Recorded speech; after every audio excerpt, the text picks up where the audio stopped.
জাতীয় পার্টি যেই নির্মম যে কাজটি করিয়েছে, বাংলার সেনাবাহিনী যাদের প্রতি বাংলার মানুষের আস্থা রয়েছে, সেই সেনাবাহিনী আজকে যে অতর্কিত হামলা করেছে, যেই পুলিশ বাহিনী আজকে বিভিন্ন হক নূরের উপর অতর্কিত হামলা করেছে, আমরা পটুয়াখালী জেলা গণতান্ত্রিক পরিষদ সহ সকল অঙ্গ সংগঠনের পক্ষ থেকে তীব্র নিন্দা ও প্রতিবাদ জানাচ্ছি। প্রত্যেকটা জায়গায় আমরা রাজনীতি করে আসছি, কারণ একটাই, শুধু আমরা এই দেশকে স্বাধীন করতে চাই।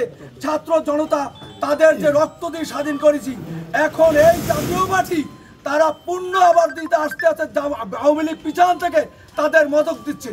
আর এই মদতের পিছনে কিছু সংখ্যক প্রশাসন, সেনাবাহিনী, পুলিশ তাদের পিছনে তারা আগাই নিচ্ছে যে কিভাবে এই জাতীয় পার্টি এবং আওয়ামী লীগকে পূর্ণ বহাল করা যায়।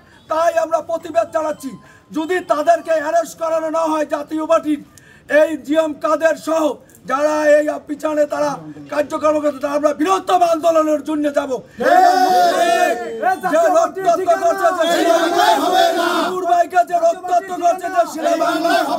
পুলিশ তাদেরকে বিচারের আওতায় নিতে হবে, তা না হলে আমরা রাজপথ থেকে ঘরে ফিরবো না।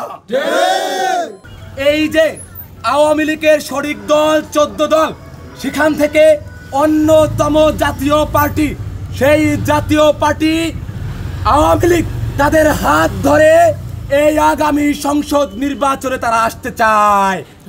আমরা স্পষ্ট করে বলছি, এই অভ্যুত্থান হয়েছে একটা ফ্যাসিবাদের বিরুদ্ধে, যেখানে ছাত্র জনতা বুকের তাজা রক্ত ঢেলে দিয়ে বলেছে এই বাংলাদেশে ফ্যাসিবাদের কোনো স্থান হতে পারে না।